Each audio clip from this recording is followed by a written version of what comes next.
music software that he has. Man, that dude's like Oh, fucking yeah. fast. I mean, All right. Well, let me oh yeah.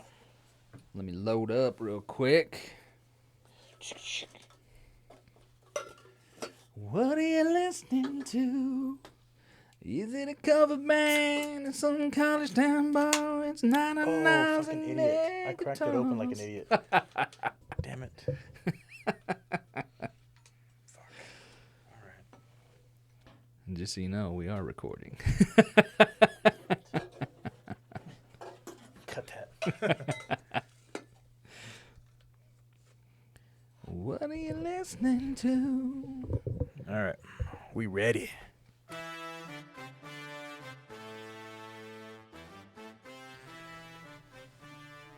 All right. So, Making a mess. welcome back to the big show. No, but really, welcome back to Buzzed Banter. This is episode Welcome 2. back. Welcome back, welcome back, welcome back. So episode 2. Episode 2. It's a part 2. The big question of last episode was, are we alone? And, we primarily covered the National Press Club's press conference with Dr. Stephen Greer, the Disclosure Project.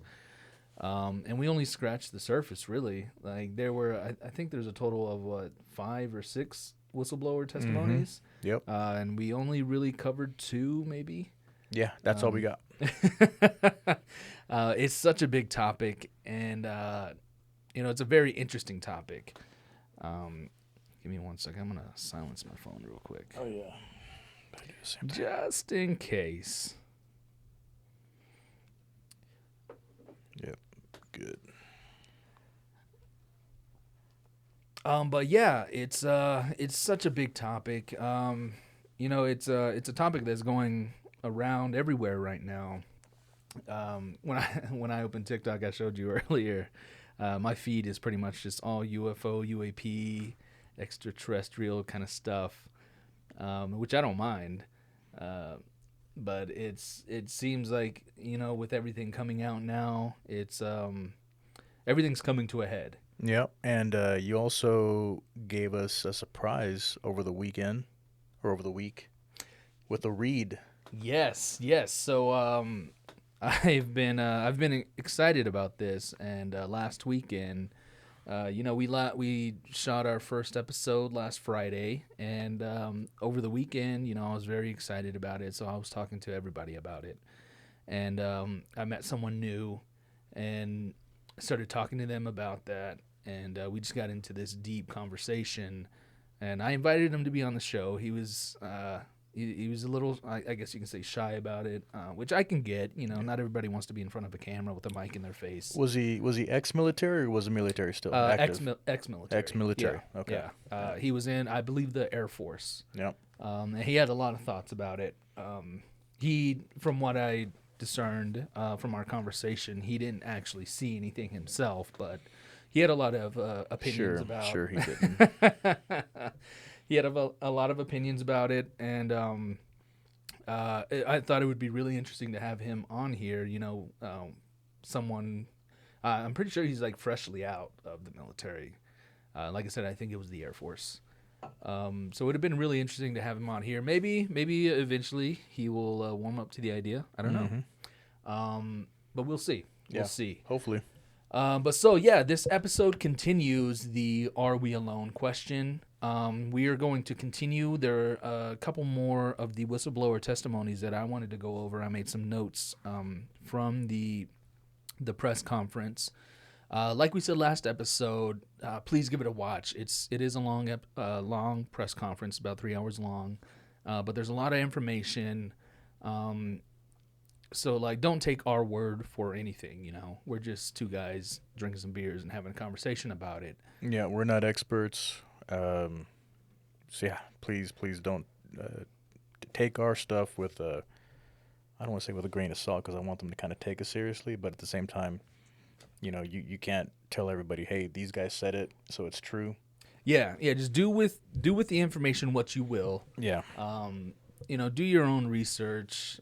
Like I said last episode, don't believe everything you see or hear or listen to on the internet, because we've been fed a lot of shit for a very long time, and so do your own research, form your own opinions about it, and if you ever want to, reach out to us and we can Zoom you in or have you on the show or whatever. Yeah, and if you talk shit, though, I don't know if we're going to do anything about that. But, yeah, for sure, man. If you got comments or thoughts on it that can help us out, definitely reach out. All right, well, let's jump in. But first and foremost, let's crack. Let's crack one open. All right. All right. Salud, everybody. Salud.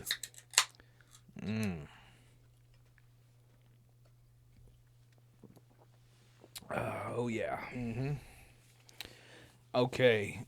So the first one. Well, before we go on the first one, Okay. let's clear up what you said you wanted to clear from the last one. It was Mr. Eric Hecker, right? No. Michael Herrera. Michael Herrera. Michael Herrera. We said the Philippines last episode, but it was actually Indonesia is where that mission that he was on took place. Yeah, just wanted to clear that up. Just want to clear that up. Make sure, like I said, don't take our word for everything. Yep. We're paraphrasing a lot of things. I'm looking at a lot of different information. At any given point, at any given day. Actually, before we get into that, I never really got to what that guy I was talking to.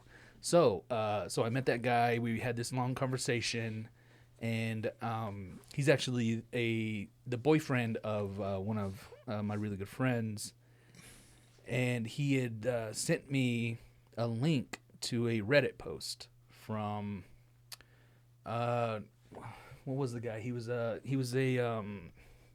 I think I still have it here. Hold on. Okay. Essentially he has a doctorate in something. Joe will pull it up in just a second. But he goes into so much detail and depth. And like I read, it's a pretty long read. But I went through and looked at all the comments and everything, and everybody in the comments, they're saying, "Oh man, you better get some protection. They're gonna come after you."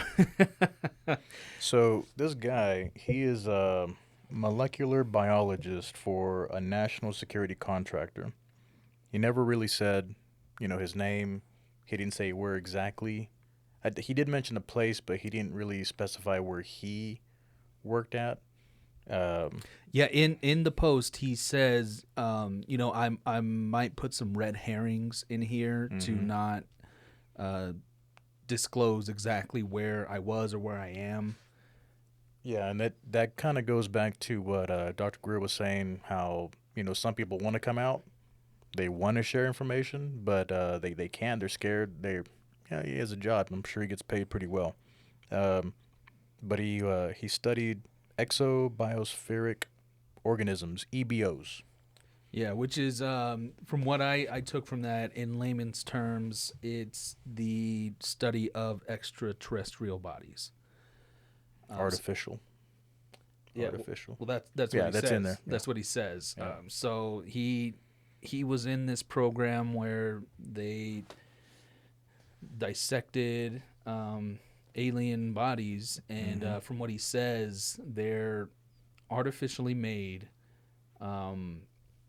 They're essentially the worker bees of the extraterrestrial races out there. So they design these things. From what I've kind of taken from it, I'm just thinking in my head right now. And one of the things, there's no anuses and there's no genitals. Yes. I don't know why that's funny, but yeah. Yeah. So they are these. They are living beings, but they're essentially what I equate it to is they're the avatars for the extraterrestrial beings there, where they can put their consciousness into these beings and control them, and they're, because who wouldn't want to do that to not put themselves in danger? Like if we had that technology, which I don't know, maybe we do. Um, if say there's a war in Iraq, like send these artificial beings that we can put the consciousness of soldiers into. Um, I think it's either that or I think my theory on it was maybe they have because there is this one part. I don't want to get too deep into it, but there was this where they were examining the brain, and there's something different in it supposedly that maybe could interface with their tech, their technology. So maybe it's just something where like they're like test tube babies. They make them, and some anything they see, anything they hear, they can just upload it real quick to the cloud. yeah, yeah, the galactic cloud. Mm-hmm. Yeah, that's where actually Apple their servers are with the Galactic Federation is what I hear. Dude, I think so too. I'm kidding. That's not true. I don't know that. No. But yeah, what really like piqued my interest with that article or that post? It was a post. Not only the comments is like there were from what I read, it seemed very educated people in the comments, and they were really grilling this original poster with very educated questions and the answers which he was giving immediately. Like it wasn't like he was reading these questions and like looking something up on the internet to try and formulate an answer to whatever this person asked. He was like immediately within minutes just like, oh yeah, this and this and this and this. And the commenter was like, if this is fake, not only the speed of which you're responding, but the content with which you're responding is phenomenal. Like you're the best faker in the entire world. Yeah, that's the detail. I even looked up some of the stuff he was saying, and it matches up. It's associated with what he's talking about. So, yeah, if he is faking it, man, that's a damn good fake. Yeah, one of the things he talks about is they don't like Joe said, they don't have anuses or genitalia, so they don't excrete waste like humans do. They don't shit, they don't piss, but they actually excrete it through their skin. They sweat that shit, and they have this biofilm all around their body, so that excretion, and it smells like ammonia. Yep. And it made me think of. There was an incident in Brazil. Virginia? Yeah. Where, these girls saw this being. They said it it stunk a lot. And if you've ever smelt ammonia, it does stink. Like cat piss, right? Yeah. Yeah. Yeah, it stinks.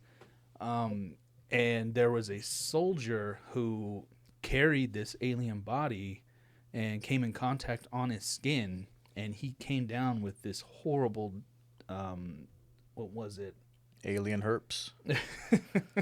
No, it was some disease, but he died from it. Yeah, and it's so it like that really rang true to me, and I was like, oh, holy shit, that makes sense. Yeah, that's what I thought of too. Is like, oh shit, they talked about that smell, ammonia, and they said it was bad. It was very potent. Yeah. So if you want to take a look at that post. It's still up, right? Because a lot of the comments were saying, it might be taken down. The original poster's account got shadow banned. Oh, it did? Yeah. Oh, snap. And so, like, a lot of his replies, it says deleted now. Yeah, you're right. At the top, it even says you deleted. Yeah. User deleted. Yep. 2 days ago. Yeah, so, like, shortly after it was posted, his account or their account, I don't know if it's he or she, but... their account got shadow banned, then it got deleted, and even the admins of the post, they were questioning it, like we don't know what's going on with the original poster's account. Which is crazy because Reddit, you can literally post anything, and it's getting deleted on Reddit. Yeah. So I mean, whoa, those shadow government overlords, they have eyes everywhere. I know they might be listening to this. What's up, bro? What's up? Come, be on the podcast. So yeah, let's get back to I guess continue with who are we on right now? So I wanted to talk about first. His name is Stephen Michael Digna Jr. He is a former U.S. Army sergeant from the years 1999 through 2022. Mm-hmm. He talks about an incident at Fort Irwin in July of 2001. Was it his wife? Was his wife with him? Yeah, I'll get to that in a Okay. second. But the first thing is he was at Fort Irwin, and he essentially, well, what he says, he was the voice of the desert. So essentially, he could anything, if he had comms towards any of the base, it shut down everyone else's comms. Like he was the voice that everybody listened to. Mm-hmm. Everything had to kind of run through him, and it was a live fire range, so like there was always constant. They were always on alert because like it was a training facility, but there were still live fire rounds being fired, so there was always an amount of danger going on. Yep. They were doing this exercise, and he sees this ship, this plane or whatever it was, and it alerts him, and he had never seen it before, and he's there with two people from Raytheon, and it's at night, and he looks through his night vision goggles, and it's this V-shaped ship, and they start firing on it because they weren't aware of anything that was supposed to be there other than what was already told to them. And he gets a call from the air traffic control. It's like, ceasefire, ceasefire. This is our bird. It doesn't need air for lift. It's just hovering there in place. And then he also says there's another ship to its right, from his perspective, that was another V shape. It looked kind of formed of blocks. But when he looked through his night vision goggles, which he says only ever emitted black, greens, and grays, but when he looked through his goggles, he was seeing colors like a hologram. Yeah, he said every color of the rainbow or something like that. Yeah. And when he looked over, one of the men from Raytheon, he says before they were talking, and he seemed very cheery, like everything, but after he had been looking at that craft through his goggles, he looked over at him, and he gave him this look of like disdain, like he was very upset. And both of those men from Raytheon went inside, and he stayed out there continuing to look at this craft. But then, what was it, 5 to 7 days later, he and his wife, he took a weekend pass, and he went to town. They went to a movie, and he came back early because he was really tired. And he says on the way back on Fort Irwin Road, he was driving, which is the only road into that facility. He was driving, and he sees out of his driver's side rear view window extremely bright white light. And then the light is suddenly in front of him, and he stops the car, and he thought someone was like shining a floodlight at them, and so he got out because he wanted to have some words with them. And as soon as he gets out, he sees this ship that's about 20 to 30 feet long in front of his car, and he starts approaching it, and his wife gets out, and she starts running towards him saying no. And he says around the ship for about 12 inches, there was this white plasma surrounding the ship, and his wife kind of got engulfed in this plasma and was put into stasis. So she was essentially running, and she just stopped in place, like yelling no. Yep. And he says he hears this voice in his head saying, yes, she is in stasis. It was confirming his thoughts. Like they were reading his thoughts, and they were confirming telepathically to him. And he continues to say The exterior of that craft was like this black onyx. It seemed very smooth, and when he touched it, um, it it was just completely smooth. Mm. But then whenever, so like he was rubbing it like this, and when he brought his hand back, it had the texture of kind of, He said what, a cat's tongue yeah, or like a a cat's shark? tongue. Yeah, like Mm. kind of that not necessarily sticky, but like, It had some texture, yeah, some rough texture on it. Yeah. yeah, it was kind of rough. And as he brought his hand back, there were like pixels jumping off of the craft, and then kind of reforming. And like that in itself is it, and it kind of falls in line with other stories I've heard, is like these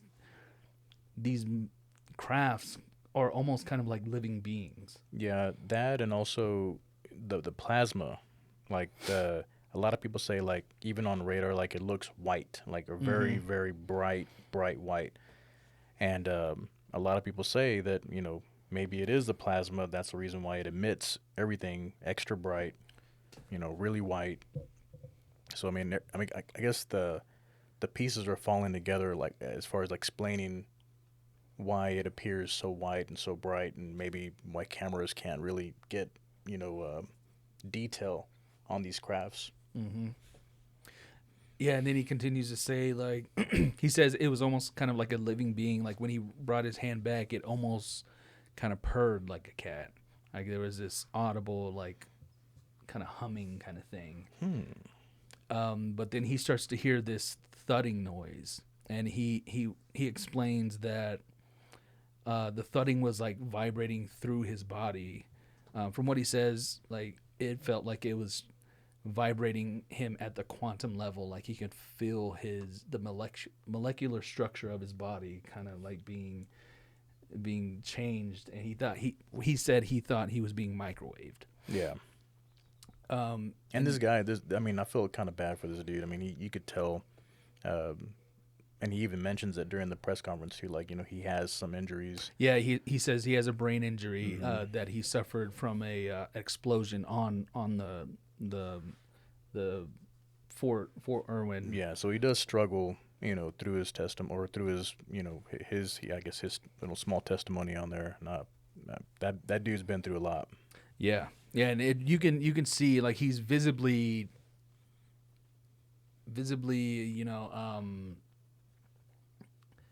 visi- visibly affected, even speaking about it. Hmm. Like he takes these moments where I can't say if it's an act. From my perspective, it didn't look like an act. Yeah. It looked like someone who had been through something and was having a hard time recounting and talking about it, Hmm. because he even said like it affected his marriage, his relationship with his child, and so Well, I want to say like he lost like his marriage. I think yeah, he lost his marriage. Yeah. yeah.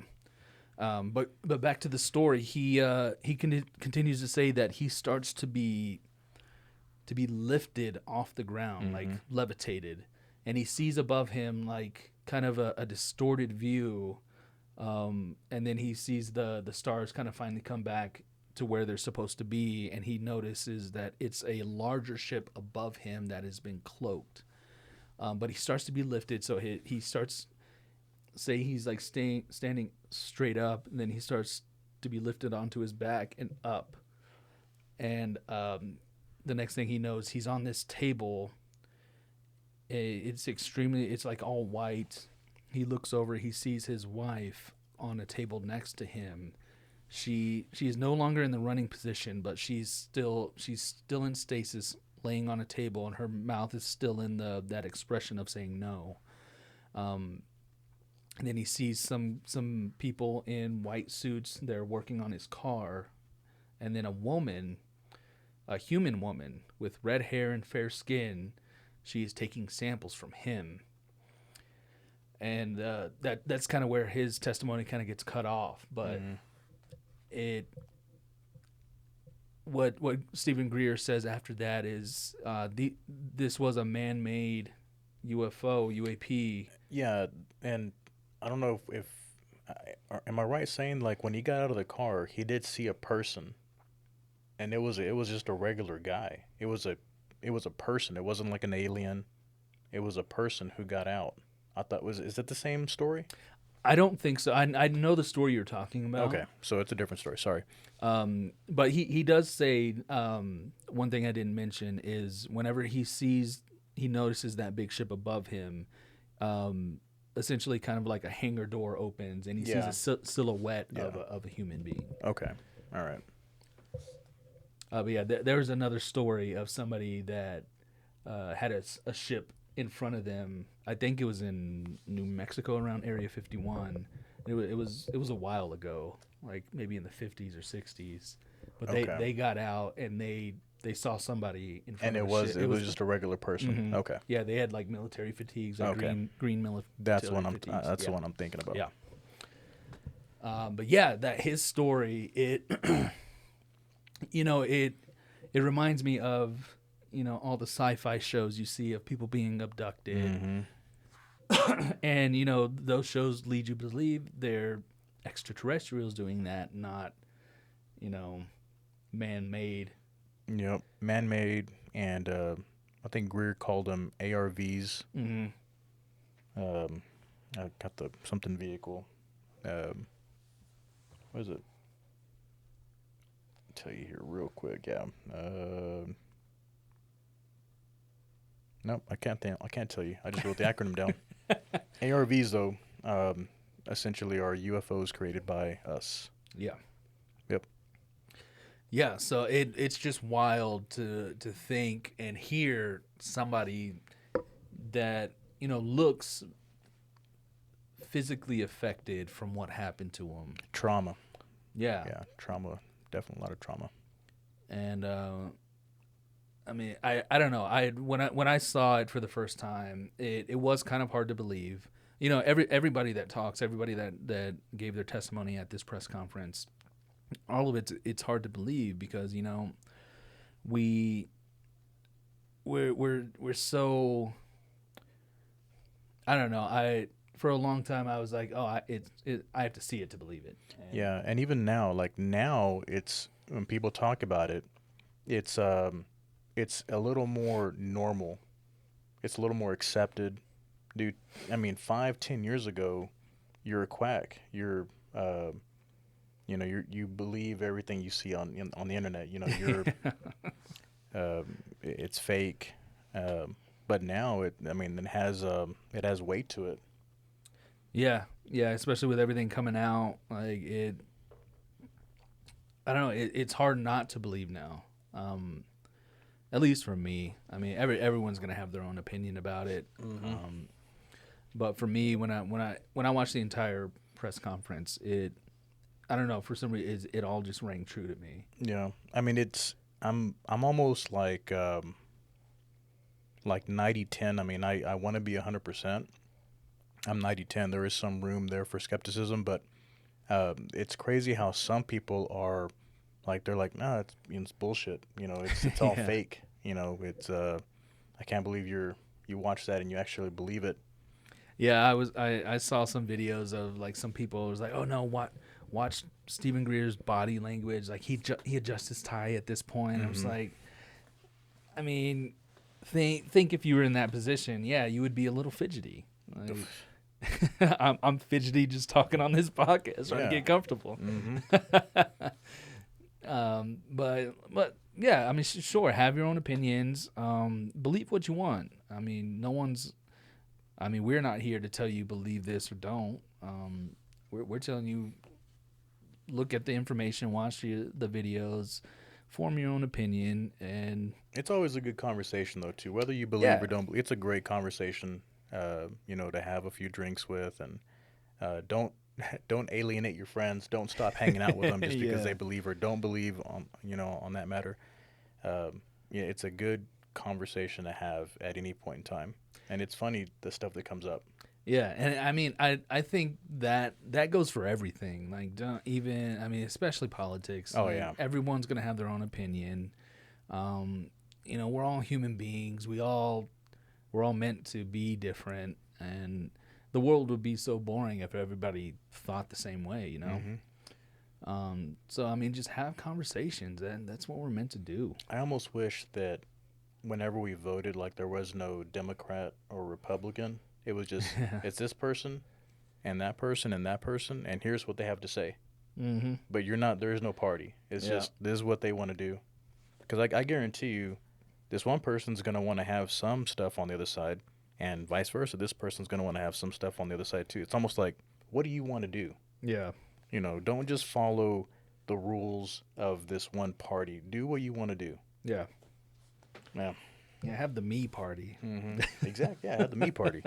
We should start that. All right. So that was Stephen Digna Jr. Mm-hmm. Definitely watch his testimony. It's he goes into a lot more detail than I kind of covered. I was kind of paraphrasing. But the next one I want to talk about is DC Long. Yeah. This one was, for me, this one was really really interesting because it has some crazy, like, whoa, stuff that he sees, and it also it's very sad, and at the end it's very uplifting because we'll let you kind of start it off on that guy. Yeah. So DC Long, he I forget. I don't know if he said exactly where he was from. I don't know what. I think he did mention where he was from. I forgot where. It might have been. Was it Texas? I don't think it was Texas. No? No, I Okay. think it was North Carolina. It might have been North Carolina. Anyways, Something like that. yeah. Okay, so his dad growing up was a contractor. He was a government contractor, Mm-hmm. and he talked about his dad in the highest regard. Mm-hmm. And he said his dad had met some people that got him in with this like really lucrative government contract.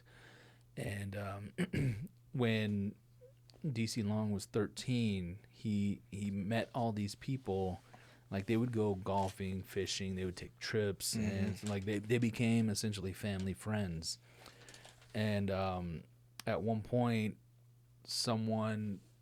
there was this, they wanted his father to kind of, they were going to hire him to build this kind of live fire range. And so they picked them up and told them they were taking them to Range 19. Range 19. And what he says, he's like, they had never heard of this before. And when they arrived to the location, it looked like a dump. Like Yep. there was this bunker surrounded by just a ton of trash. So it just looked like a dump. Think of Wakanda, but with a dump, and it just. I mean, they got there. I don't know. I guess there was an entrance, right? Yeah. So that bunker had an entrance, but like everything else was just trash. Yeah. So it was this hidden, facility, and when they go in and they take this elevator down, and he says the first thing he sees is this monolithic slab that's just levitating in the air. Huge monolithic slab. And their escorts, they tell them, keep your head down, your eyes down, look at the heels of the person in front of you. If you look elsewhere, you will be shot upon. And what does he do? He says something and tie my shoes. Yeah. So as they're walking, he says there's no sound in the place whatsoever. The loudest sound were the footsteps of the people in front and behind him. Yeah. And as he's walking, he's like, my southern curiosity came over me, and he's like, oh, I gotta bend down and tie my shoes. Like I want to take a look. And he says like he looked under the slab, and there was absolutely nothing under it holding it up. There was a boulder kind of behind it. And what were scientists doing with this boulder? You remember? They were spinning it. Oh yeah. They were spinning it. It was also hovering. They were spinning it. Well, there were two boulders. The one in the back was just on the ground. There was another boulder to the right that was also levitating, and the scientists were spinning it. And he explains that there's this kind of like black box on each of the objects that he thought was used for the levitation. Yeah. But then they get taken down another flight of stairs to where they're doing their kind of survey. His dad is taking notes because they want him to build a live fire range for them. But then on the way back, in the kind of hangar that they were in, where he saw that levitating slab. He said, "There's absolutely nothing in there. There's Yep. no one in there. There's no more slab. There's no more boulders." And he was like, "It was so quiet in there, like it moving." Whatever that was would have probably, made some sound, but he's like, there was no sound whatsoever about that. And they got led into a room where all of their notes were taken from them, and they were handed an NDA Mm-hmm. and told to sign it. And both he and his father were like, nope, we didn't really see anything that we think requires an NDA. Even though he says, like, I know I saw something that I probably wasn't supposed to see. But they leave, they don't sign it. And then within 24 hours, he gets a call from somebody who works for his father. And he says, hey, you need to get down here right now. Like, we're trying to get into work. It's all locked, but everything's gone. Yep. And, like, this is less than 24 hours. Like, all of their assets had been seized. And he says his dad went from a millionaire to completely broke in less than 24 hours. Like, these people running whatever that is, I'm sure because they didn't sign that NDA, they're like, they know too much. Yep. They saw too much. And so whenever he went in there, was he still young, or was this already like?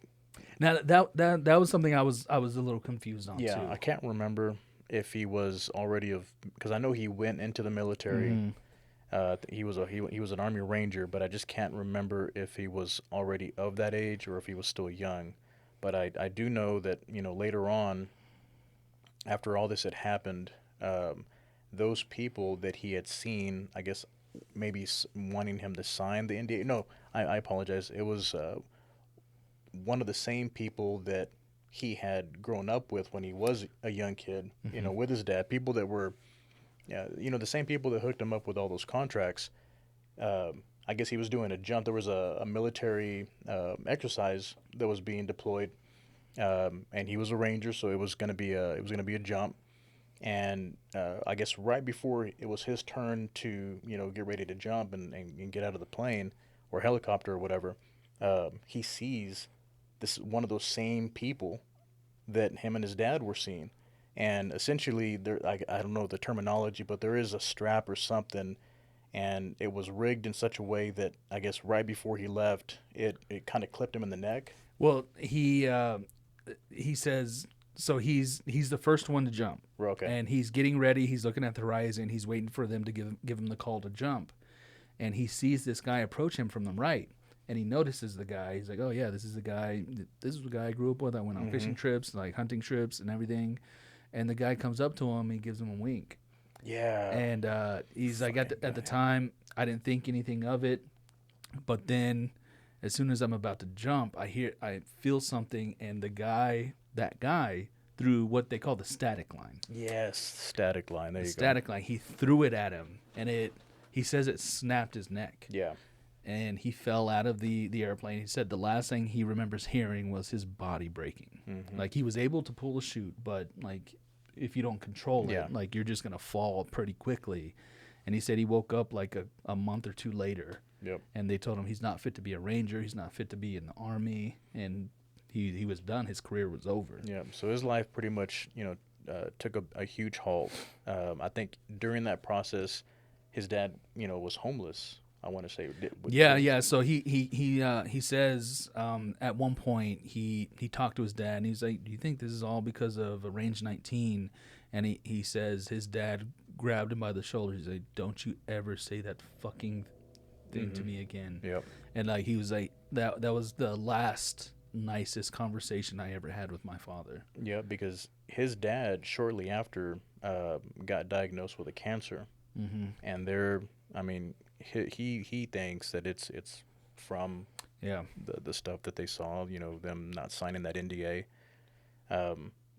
and he talked about like how quick was it 3 months because his dad was a big guy. Yeah, he said he was like 6'4", 240 or Yeah, 6'1", 240, something like that. And within like 3 months, he was like 98 yeah. pounds and I couldn't mean, talk. I can just like that's a big person to Hmm. weigh that little. That's crazy.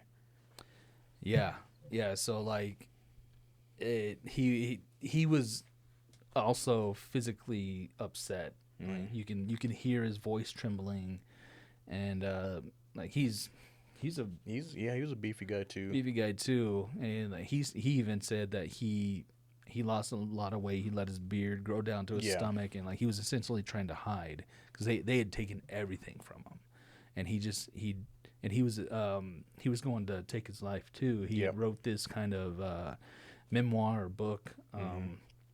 and he was so afraid to come forward, and he had planned on after sending that out killing himself. Yep.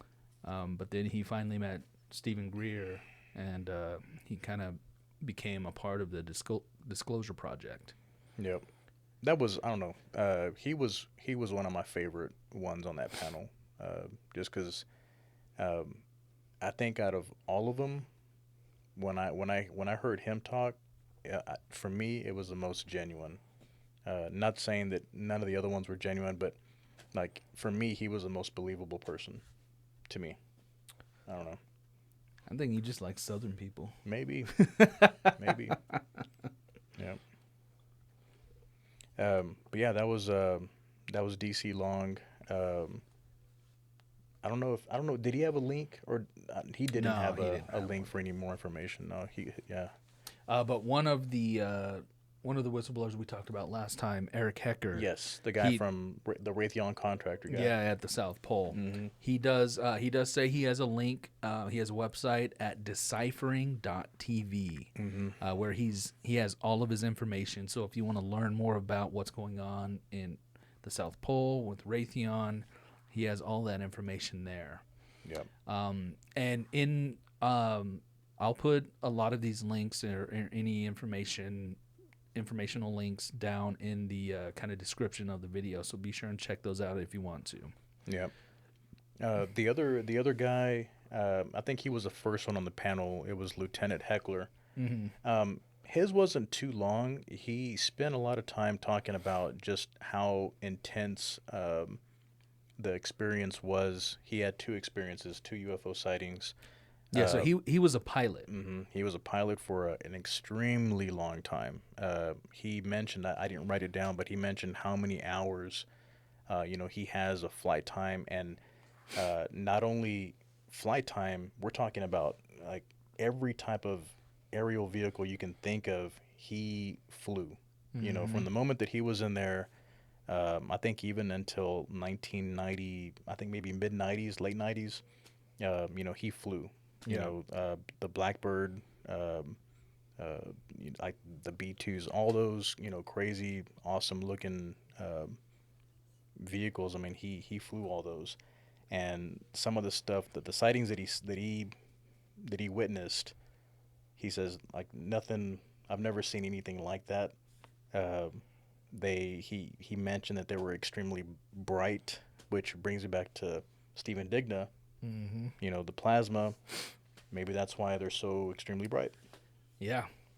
Yeah, one of his experiences, he was on this flight, and I can't remember, I don't recall his entire testimony, but I remember him talking about this flight where they saw this, unidentified flying object, but he was talking to I guess like control or Mm-hmm. whoever it was, and they're like, well, it's like, it's a far way away from you, so we don't really have to worry about it. But within like Yeah, 2 seconds, it was within like 1,000 meters of them, yeah, it was very close. and they were like, pursue it. And so he was like, we went Mach 1 to like Mm-hmm. Mach 1.2, and like that thing, we couldn't catch it. And but he was like, yeah, it moved so fast, and like in 2 seconds, it was again like 30,000 feet away from them again. Yeah, Like it was crazy. yeah, and I guess I keep saying that DC Long, I liked his, but this guy too. I mean, the experience and the time. There's no way, dude, that you would testify to this and piss all that experience, piss away your career, like how your reputation, because this guy is like respected by a ton of people. Yeah. There's like why piss that away? Yeah. I mean, there are theories that this whole disclosure project is a psyop that the Yeah. government is putting on, which I mean, If that was the case, I still would be like, "Oh, I'm not surprised. I could see it go that way too." I mean that yeah, true. Because like the throughout the history, like there have been psyops. It's like, oh, look at this shiny thing over here while we do something crazy over here. Yep. I mean, Elon Musk, he's putting these satellites orbiting Earth. Who knows what's really going on? Yeah, I mean, I don't know. I think. Elon, you're a good dude. Can I'm I just have playing. a Tesla, please? Yes. I think I hope that we'll start to learn more of the truth in the coming months to years. I forgot there was a little quote saying something about like I think the worst thing is not knowing versus actually knowing and being prepared. I forgot.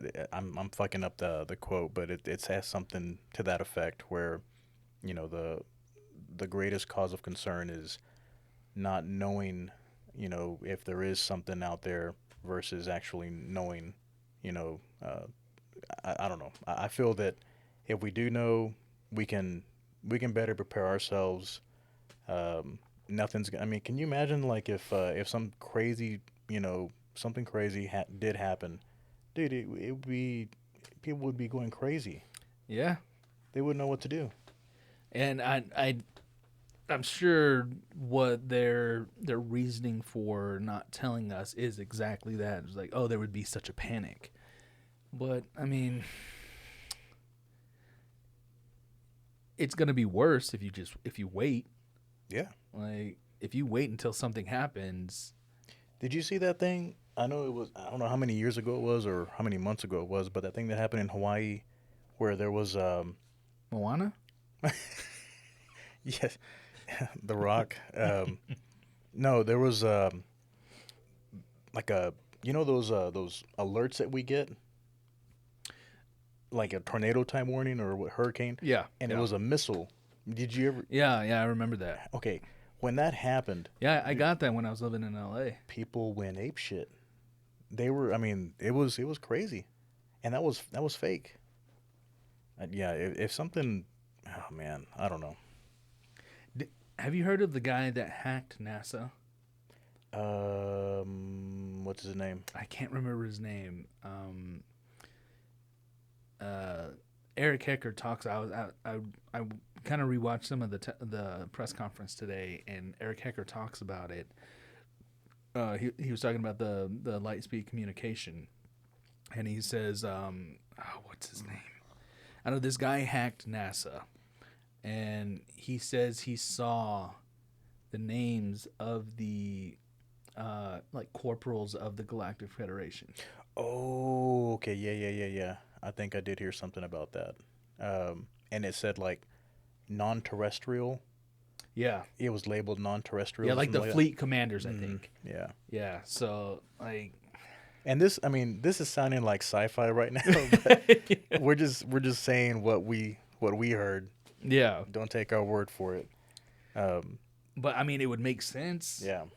Yeah. Like, And there's another guy too that was in the UK. I forgot his name too, but he hacked some American government computers. This was I think back in the 90s, I think, or early 2000s.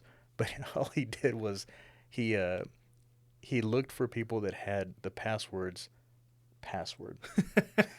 People had them.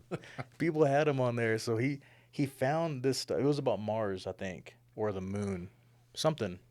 But there was photos that were taken, satellite photos that were taken that had, spacecrafts on there, and this was stuff that was hidden. But in what he found, he actually saw it, and I think he got indicted. But something happened where they didn't let him out of the country over there. But yeah, I forgot his guy. I forgot that guy's name. Yeah, yeah, I remember that dude. Yeah, it's all crazy stuff. One thing I wanted to touch on as well is after DC Long's testimony, Dr. Stephen Greer gets back up Mm. there, and he wanted to clarify, man-made UFOs to versus actual extraterrestrial UFOs. Yeah, and he has like if I hope you guys get a chance to actually see it because there are artistic renditions Mm-hmm. of what he's talking about, and what people have drawn out for him. Like he puts the UFO like UFO, extraterrestrial versus man-made, and they do look different. Yeah, They do look a little different. yeah, like the man-made ones have more like TV antennas on them. yeah, like wires and stuff coming out of them, whereas the actual extraterrestrial vehicles are simply just like a ship that it's like smooth on the outside and everything. Yeah. But what there was in one of the comparisons, he shows a picture of or a depiction of this classified air show that they held in 1988. And he says one thing he said that really interests me is like they had mastered gravity control in 1954. Yeah, I remember him saying that. And so by 1988, they had man-made crafts that could defy gravity. Yep. Didn't need no was it propulsion? Yeah, propulsion. Like they didn't propulsion? need air to lift them up. Mm-hmm. Like they could just levitate themselves. And it makes me when I heard that, it made me think like in the Jetsons, we were supposed to have flying cars in what 2000 or what? So Yeah, it was, it showed a year in the Jetsons. Shit, it might have even been before that for the Jetsons. I mean, I know everything else was on Back to the Future. What year was it that they went? 2005. We had flying cars, or 2003, 2001. I forgot what year that was on Back to the Future too. Yeah. And it makes me think, like, what if someone that was involved in the making of the Jetsons, they knew of that, and they were like, "Oh yeah, by this time they've already Surely mastered gravity," and then that makes sense. Makes sense. another crazy thing is how The Simpsons predicts a lot of future events. that there was another thing that came out that they predicted the Ocean Gate sub. Oh damn! Damn. Matt Groening, what's gonna happen? Hit us up. We'll have you on the cast. Yeah. I don't know how they do it. Shit, maybe they have access to some stuff that lets them see some stuff. I don't know. I mean, Matt Groening, he lives in the fifth dimension. I think. I think you're right. No, he's one of those reptilian people. He's a shapeshifter. Yep. Hollow Earth. Yeah. Yep. How do I know you're not a reptilian? Well, I don't know. You got to look it up. Yep. Pretending to look at my phone to avoid this question. This is my response to that question. Also, what Dr. Greer talks about is the false flag. Yes, and that's that's a big thing. Is like because there are a lot of man-made, crafts. They want us to believe that there's an extraterrestrial threat, and they're going to potentially stage this false flag invasion so that we give them money or Yeah, it's essentially to sway someone to follow a certain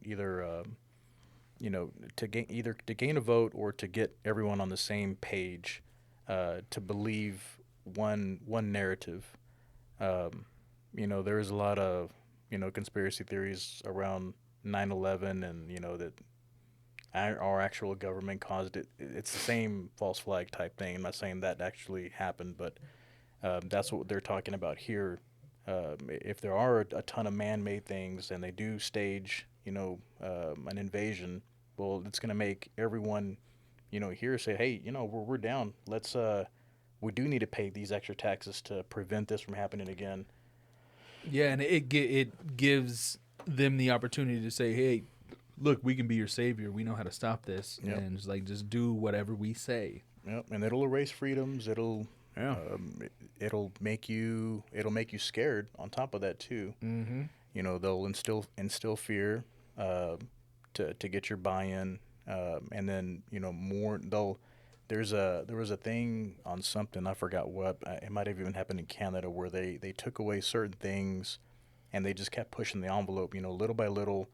And supposedly there's a theory on, if you do take away something or push people, just a small amount, fine, they'll give in. Mm-hmm. Okay, then from that point, you push them just a little bit further, they'll give in. But after 3 or 4 phases of that, you can look back and say, hey, we started at where we could do all this stuff, and now we can't do any of it. Mm-hmm. And I don't know. I fear that if something like that does happen, it'll definitely change the landscape of how we think. And I just wonder like how far they would take it. That's the thing. Is like it's this, illegally run shadow government. They've already been doing illegal things from, if a lot of what is talked about in the press conference is true, they're involved in drug trade, human trafficking, like they're abducting people illegally. Maybe that's why Epstein was taken out. Well, I think he was doing illegal stuff here on Earth, with young people. And Yeah, but maybe he managed some of the money for them. I don't know. Maybe. Yep. Maybe they went to the island. Yeah, it's I don't know. It's a lot to think about. I hope a lot more comes out before anything like that happens. I think that's part of the timeline that Dr. Greer talks about. Yeah. Is like he expects them to create this false flag Yeah. kind of event. And we'll revisit this as time goes on, because the timeline for, I guess, something to happen to get the ball rolling, to see some actual change in what either is given to the public. He said what, 9 to 12 months, right, or 6 to 12 months? Yeah, 6 to 12 months. Yeah. Because they handed all of this information to Congress, to the U.S. government. They want them to immediately put a stop on all of that illegal activity. They're putting together a RICO case to indict everyone that's involved on that side of it. And he says, and I think that's his timeline, because I'm sure with all of this information coming out, it might push up the other side's timeline to create this event. Yeah. Yeah. Because you back a rat into the corner, it's going to chew its way out, Yep. Yep. Yeah, so I mean, there's a lot more to this subject, but that's essentially everything within that press conference. Like we said earlier, if you do get the chance to watch that, please watch it. There's a lot of information. Take it for what it is, or what you think it is. Form your own opinion about it. Mm-hmm. Have conversations with people. Open your mind to it. Yeah, that's one thing. Like, you can't be closed-minded when you watch, something like that. You have to be at least open-minded, take the information, and then form your own opinion on what you believe. And people, again, there's going to be a lot of people that are going to be closed-minded, Oh yeah. from the get-go. Like, this is bullshit. It's not real. I hope when people watch it, they at least can consider the possibility that this might be true. Because if it is, I mean, you're better for it if you do actually, think about it, prepare for it. That way you're not so surprised. Yeah, if anything, one major benefit from all of it would be the technology from it. Dude, yeah, we talked about that last time. We joked Yeah. about it, but that would that would definitely clear up a huge chunk of what people are spending the big thing is the environmental Yeah, and like advantages. Dr. Greer talks about it would end poverty. There are so many places in the world without fresh water Mm-hmm. because a water refinement plant takes so much energy, Energy and very expensive. but with free energy, you can have water refinement plants everywhere. Yep. You can essentially build an oasis in the middle of the desert. Yep. Like you can have this location with this 0 point energy transformer or whatever they call it, powering this biodome in the middle of a desert, and you have this oasis where you can grow plants and crops and everything. Yeah, I think the big problem in the end is going to be just it's all going to come down to monetary stuff, actual money. Like if money wasn't involved, I mean, I can just think of the possibilities. Like if there was nobody, say for example, the 0 point energy, right? Mm-hmm. Well, I guarantee you, someone's out there saying, you know what, I need to I want to corner that market. I want to own that type of energy so that I can produce that and give people that, but I'm still going to charge people. Yeah, There's somebody thinking about that right now. I'm sure. And that's Dr. Stephen Greer's thing is like he wants that technology to be released because Published on the internet for everybody. yeah he's trying to set up a facility to advance that technology, which would be open source, which means their schematics, their everything would be open to everyone to take and adapt themselves to further along that technology. So it's not like like the iPhone's not open source. They're not giving that information out to everyone. So not everyone can make an iPhone, or like they make some of their programming open source to developers to create apps and everything. But like the actual technology for the iPhone itself, that's an IP that they hold. Yeah. But Dr. Stephen Greer wants this IP of the 0 point technology to be open source, released to the everyday person. Yep. Because so Joe Blow might look at this stuff and like, oh, I can do this and this and this with it. Yeah, he talked about. Was it during the conference or was it? Because he did, and I think we did mention it. What's the other documentary that he has out? The name of it? The new one? Yeah. The Lost Century and How to Reclaim It. Yeah, I think it was on that one. He mentions a story about a person. This was I want to say 80s or 90s, where he developed a battery that ran a vehicle or could produce electricity, and somebody, I guess, reached out to him saying, I don't know if it was that or if it was a person with the water. I don't know. You remember that? Yeah. And one of those people, one of these inventors, essentially got cornered, and he reached out to Dr. Greer saying, "Hey, I need your help. What can I do?" And Dr. Greer told him, like, put it on the internet. Yeah. I know you're not going to get paid for it, but if you want this technology to actually exist and to get out there and make things better, you have to publish it. You have to make this open source. And he didn't do it. Yeah. And I want to say he was found dead. Mm-hmm. Which is, I mean, it's one of those stories where they hushed him up. Or, I mean, that's not the story, but that's what I think. I don't know. Oh yeah, absolutely. Yeah, like if you do watch that documentary, there are multiple counts of these inventors ending up dead. Like I think I might be mixing up some of them, but essentially, like he was an older guy, but like after some people came to visit him, Mm-hmm. he was dead within like days. Yeah. Yep.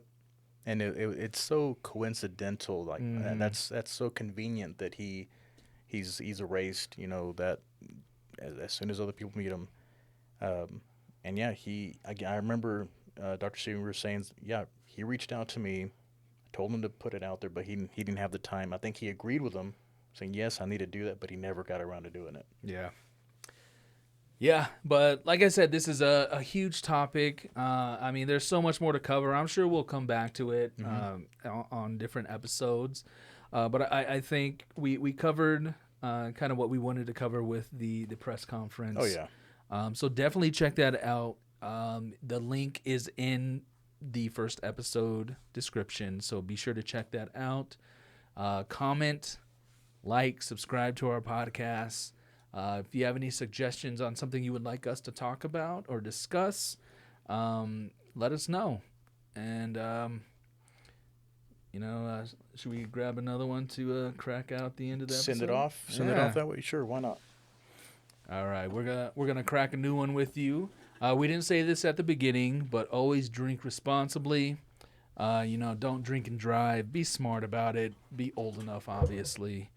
But yeah, drink responsibly. Have fun. Have good conversation. Open a conversation with somebody you don't know, or somebody you do know. Just have conversations with people. Talking, expand. Don't be a dick. Yeah, don't be a dick. Be open-minded. Talking opens your consciousness to other people. Laugh about it. Yeah, but cheers to the conversation. Cheers to the conversation, buddy. And cheers to you all. Cheers to you. Salud, guys. Till next time. Till next time. Hey, let me see. Come here. There you go.